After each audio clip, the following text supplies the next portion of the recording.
At least 10,000 people are already infected of the coronavirus in Italy. It is the world's most hit country in terms of death, where at least 1,000 people died in a single day a few days ago. That is a portion of a gloomy picture as the coronavirus extends its destructive tentacles worldwide. As we speak, plus 30,000 people are confirmed dead globally, with plus almost 1 million others infected.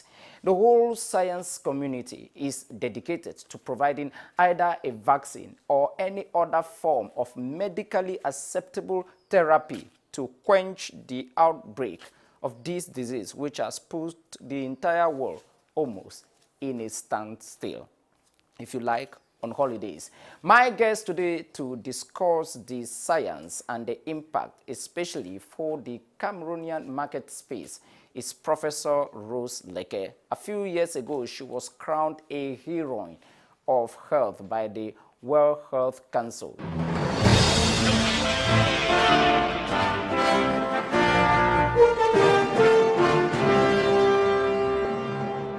Professor Rose Leke, welcome to GlobeWatch. Thank you very much, Charles. Very happy to be here.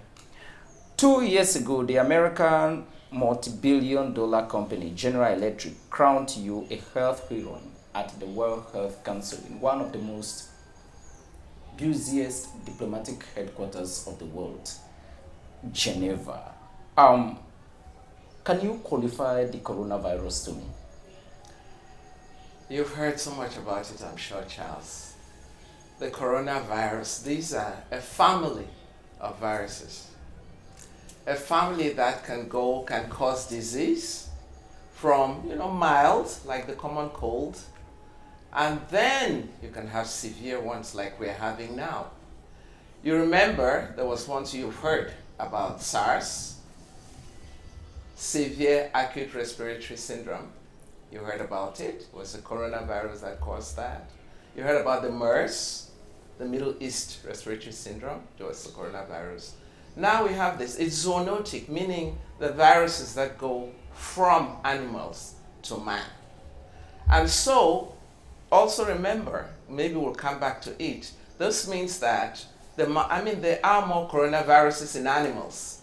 We're getting them coming in, and we have to be prepared. We'll talk about this later for more coming. But this one has come in now, and it is so severe. A century ago, we had what they call the Spanish influenza, which killed nearly 50 million people, nearly 500 million others were infected worldwide.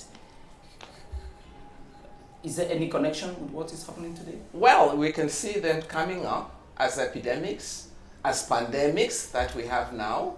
When the SARS wasn't as bad as it is now, the MERS wasn't. But this one we're seeing is coming, at this stage. It means sometimes it's less, sometimes it is more. And we're just seeing epidemics and pandemics coming in, which means we have to prepare for this.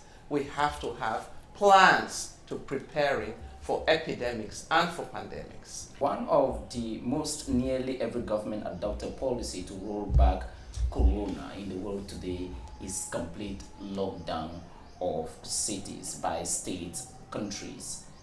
Don't you think this is a political solution to a clearly medical problem? Oh, you've seen where in this situation that it is, look at what happened in China, look at what happened in the US, and now if you go to Africa, for a while we're wondering, the numbers were so low, but it was coming in. Now we see where we are. Where were we 2 weeks ago? You saw the numbers 2 weeks ago, maybe in the single digits, and now we are past 100. So we are moving on, going on with this, and countries like Nigeria has a not so complete lockdown, South Africa has a complete lockdown, Morocco has a complete lockdown, Rwanda has a complete lockdown. To avoid a further spread of the disease, governments around the world have requested a mask, including for the medical community. France, for example, has just asked 1 billion of them in command and whatsoever. But this is a huge debate. President Trump just ordered General Motors, General Electric, and other U.S. giants to produce them in millions to satisfy everybody. What is going on in the laboratories that we have a short supply of masks, even for the medical personnel? Oh, laboratories. I mean, our laboratories are scientific laboratories. We're not producing masks, but you know, people are making their own masks now. I've seen, you know, when you look, and I don't do much of social media, but you see even leaves are being used. People are using clothes and using different things. And it depends on where you're producing those masks also. You might produce them in areas where you might have more trouble, more bacteria if you look at some of these production sites. But the masks at least are helping. You know, the other measures that have been, you know, as we have in our country, you know, those 13 measures that the Prime Minister put. I mean, everywhere you have mitigation measures. And if people would adhere to those measures that we have here, you know, the social distancing, we're sitting here, at least we sit far from each other, the social distancing that has been talked about, but you go to the markets and you see what is happening in the markets. You know, coughing and sneezing, that you should do it, you know, in your elbow if you're doing that. And most of all, you know, washing the hands. Now you find all those wash hands and so on into government ministries, which is good. But go to our markets and see what is happening there. That really, you know, it scares you. And we've been looking, even the bars that the city should close, it's closed and there are people inside. So there is some kind of sensitization, I think, that hasn't yet arrived to the people. I think we are sensitizing some people, but some others are not getting the message. Maybe we need to get our local dialects, all the dialects, most of the main dialects we have, and sensitize the population with this also. Because it seems people are not taking this seriously. Maybe it's because they haven't had the message. Because this is really a crisis, and everybody should take it as a real crisis. It's disastrous. You are one of the rare female scientists on the continent with a leading policy coining medical voice, because you have worked with the World Health Organization, you have worked with the most celebrated American Society of Tropical Medicine and Hygiene. There is this huge debate in the science world today of chloroquine. Where do you stand on? With hydroxychloroquine, I mean, the study, you know, I'm a scientist, I look at studies and I see results. The studies that started out have shown that, you know, when you combine hydroxychloroquine with azithromycin, it is at least helping to cure, you know, the people who are in a severe disease area. So, you know, if that study says that, and people are taking it on, I think it's worth also trying it in other areas. In our country, I think that's the treatment solution. This virus is a new virus. And when a new thing comes like this, everybody tries something, and that has worked. So that is what they're saying in the US now, in other places. That has worked. Let's try it. So they are making chloroquine, hydroxychloroquine is being made in different places. We at the Institute of Medical Research have also asked that we start producing hydroxychloroquine also. Is one of the resolutions that we had when we had the Bond meeting a few days ago. If my scientific research about Cameroon in particular is correct, I understand that this is a country where chloroquine was banned roughly 15 years ago. So Yes. Probably you need a parliamentary session to introduce you. I don't know the kind of government mechanism that I can tell you what, I work on malaria. Chloroquine is because when you're dealing with malaria, there was chloroquine resistance because we're treating malaria with it. And so the parasite became resistant to chloroquine. And so we had to bring in now, government had to get a policy to get another line of medication, which is now, you know, artemisinin combined for malaria that we do take. That was for malaria. Now it is a different drug, you know, even if it's the chloroquine, hydroxychloroquine, plus azithromycin, which is an antibiotic, which is all, you know, permitted. That one is all the FDA regulated and so on. It's being used. So it's that combination that has been showing now, because this is a new virus. And if it shows its effectiveness on the virus, why? We know we should also try it. We use it. It's effective in China. In the US, they are using it. And so here also, I'm sure I don't know what is being used here for treatment, but that is the line that we should go to until somebody comes up with another drug, or until we do our own trials. I believe also, we discussed it the other day also, I said in the board meeting, that we should also associate our own tradie practitioners, you know, with the doctors, because they have these immune boosters. When things get really bad and people are going to be dying, maybe we need to bring them in to come and see how they too can help. That worked in China, maybe it can work also for us. I just saw MIT, the Massachusetts Institute of Technology, saying that it has assembled roughly 24,000 articles about the coronavirus. Where are we with the research for a vaccine? Oh, vaccine right now, say research towards a vaccine, you have to have the molecule. I mean, you have to have the vaccine, the virus is there now. So now that we know it, now people are starting to work on the vaccine. And if you really listen to real vaccine people in the US, they'll tell you, because you have to produce your vaccine and you have to do the clinical trials. So we have about a year maybe for that. But research, there should be research going on now. That's why, you know, I chair the board of the Medical Research Institute, which is a part of the Ministry of Research. You saw the Minister of Research herself, you know, talk about the plans that the ministry has for research, and medical research as such is with the Institute of Medical Research and Studies of Medicinal Plants. So we ourselves had a board meeting on Friday, you know, so we can at least know what's going on and give the orientation for what should be happening here. And most of the things we talked about was we have a structure that CREME that can be also involved in the diagnosis, which is important right now because so far it was just Centre Pasteur. So CREME could also now, I think we have other places that the minister has given the permission for diagnosis. So maybe CREME could also be one of those. And we also asked that it be a site. They have the capacity there to do a kind of a surveillance, because it's important that we work, you know what's out there with HIV. They were able to find, you know, the chimpanzees and work with them.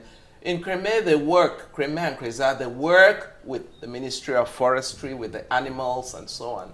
So we're asking that there should be some real collaboration there with the Ministry of Research, with the Ministry of Higher Education, with the Ministry of Health then, and tradie practitioners, and then maybe the Ministry of Forestry. And Ministry of Livestock is very important because we had somebody on the board from the livestock. You just spoke about research and the kind of collaboration which should exist. What kind of collaboration is amongst you scientists now, globally? Are you talking to each other in Nigeria? Are you talking to each other in Ethiopia? Are you talking to each other in France? Luc Montagnier and others. Are you pooling your resources together, intellectual resources? Because this is, very much. All of us are going to die. Let us be clear about this. Absolutely. I know the research world, I mean the scientists up in the world, research is going on quite a bit. I mean, I'm being asked for what you have to do now is funds are coming in now, so scientists can apply to do this. If you look, the African Academy of Sciences, which I belong to, I'm a member, they have come up now with 12 questions asking scientists. These are the areas that are important so people can look into. You know, funding has been promised. WHO has a solidarity, UNITAID has promised to go on with that solidarity with WHO and give funding. So you have funding bodies that are coming in. You have projects that people, so all we have to do now in science is look out for these calls and apply and get some money to do the work. We have to know at least what's the sequence of this virus now, and then be able to follow it up to know if there are going to be mutations on it, what's in Cameroon, what strain is here, how is it going, and then later on be, you know, following up with this strain. But with the original virus, we need to know what it is. So there's so much research that has to be going on, even at the level where they're treating, the, you know, research and seeing the positivity rate, sensitivity. If you read the Journal of American Medical Association, you will see that when there was SARS, when you take the swabs just from the nose, the nasal swabs, and you test it, you're getting only 2/3 positivity. When you take it, you know, from the pharynx, you're getting maybe just a third. You have to go right to the lungs to be able to get that wash out, and then you might get 93% of that. That was with SARS, positivity. So you're still missing some. So we need in Cameroon also to know, what are we dealing with? Are we getting all the positives? What are we dealing with? Let me just finish here. What are we dealing with? You know, in other places they say it's 80% no symptoms, right? 15% you have some symptoms, and 5% it is severe. That's what has been said in America, in China, and so on. Is it the same thing here with us? Are we getting more? Are we getting less? The severe ones?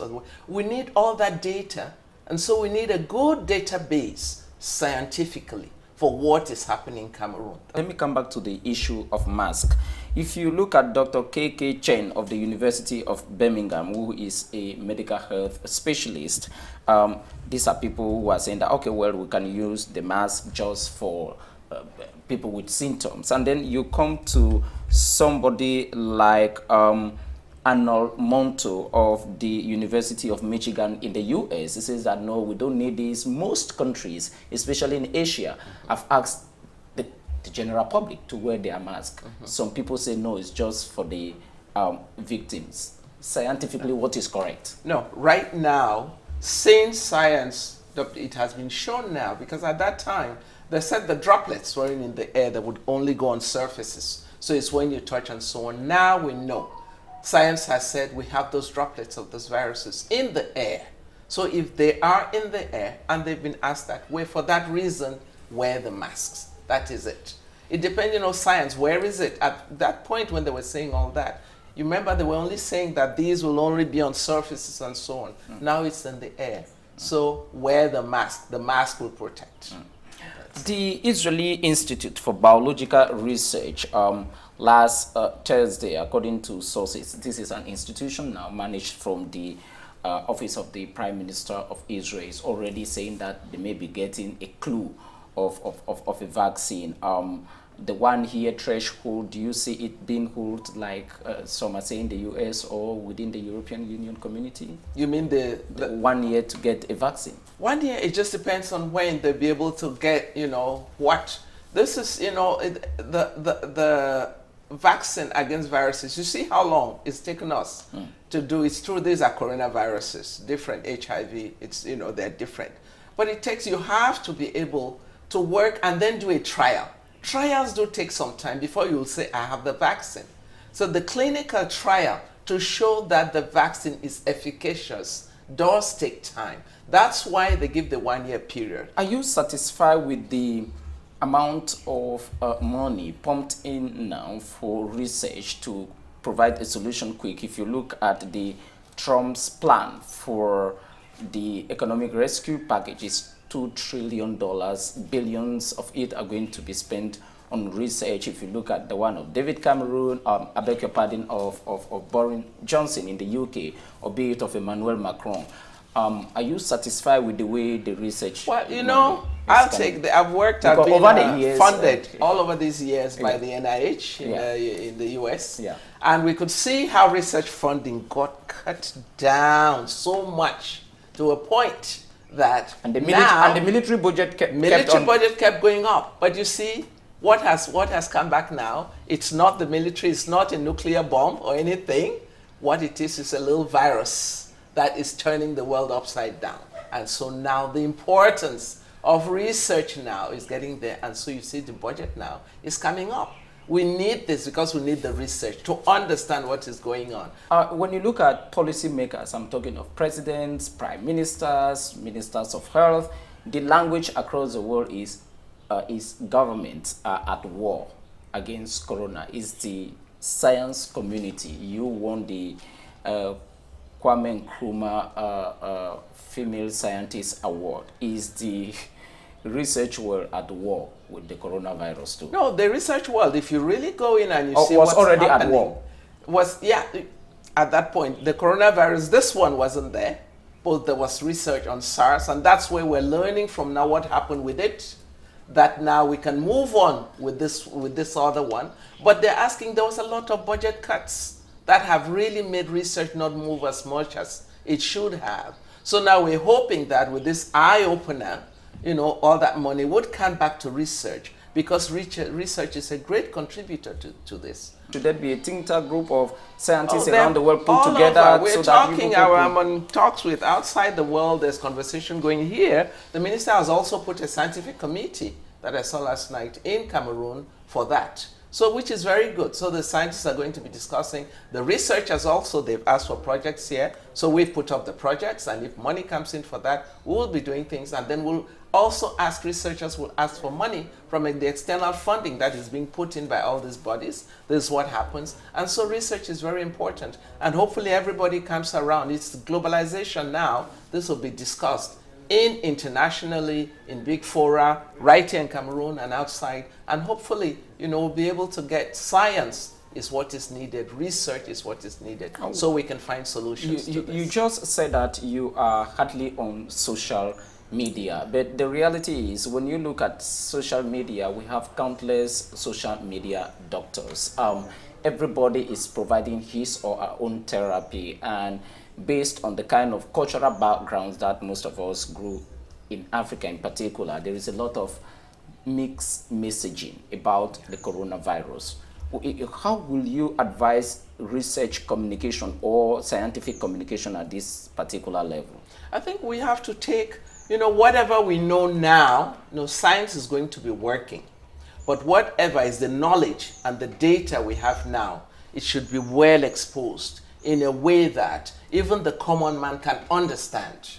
I think that's the way to go. And from that message should be coming from who? From renowned scientists like you, people with credibility, or anybody can just communicate? No, I think here we have the structures. Research, we have the Ministry of Research, we have a Ministry of Health, we have the Ministry of Health. If these work in collaboration, we're getting all the minister is telling us about it, what's happening every day. I'm hoping that the scientific committee he has put in place will be able also to do the science and tell the Cameroonians what is happening, so we get the scientific facts about it. We have a scientific committee now. Maybe you didn't see it. You must have read. Some people think that, well, this cannot affect a black man. It does not even survive either. Our temperatures, they are too hot. This is an entire European affair. Do you understand the racism about the disease? That is where I was understand. driving to. That's where you were coming to get the correct message scientifically about this. I think we all scientists, have to work on that. It's not only publications. I have a group of women called in Cameroon here, Higher Women. I don't know if you ever heard about the Higher Women Consortium. And they're having a good long discussions now in that line on how do we go and inform, get the common man to really understand what is going on here. It's a very good question you're putting. Prof, yes. We must face realities. Most of the world we are living today is a digital one. It is. And it seems to me that most scientists don't communicate digitally. Don't you think that this is the time that most of you to invade the social media so that the quote-unquote untrained social media doctors can disappear when you have the right message? That's how, if you saw, I had to do a program in Pidgin English. I don't know if you saw it. I have not seen that one. Yes, I did. Because, we have some of these are Higher Women, and the director, Dr. Adija Amani, has a program. She has Stop Coronavirus. So she called me and she said, you have to do something. So I went on, you're right, that this is the way to get the messages. And I thought the best way wasn't in English. I did in English, but I thought it was very important that I do it in Pidgin English. And I did it in Pidgin English. And so now that's why I'm saying messages like that should go out in the local languages that we have. So our own people down there would really see how serious it is. Because I started out by saying, it is bad. It's a crisis. And we all have to make sure that we realize the gravity of this. We are roughly 7 billion people in the world. Nearly 3 billion of the world's population is completely locked down. Stay at home is the language. How do you qualify it? A health disaster, a calamity, a tsunami? How do you look at it? At this point, I will just, it's a disaster at this point. Especially for us here in Africa with the health systems that we have.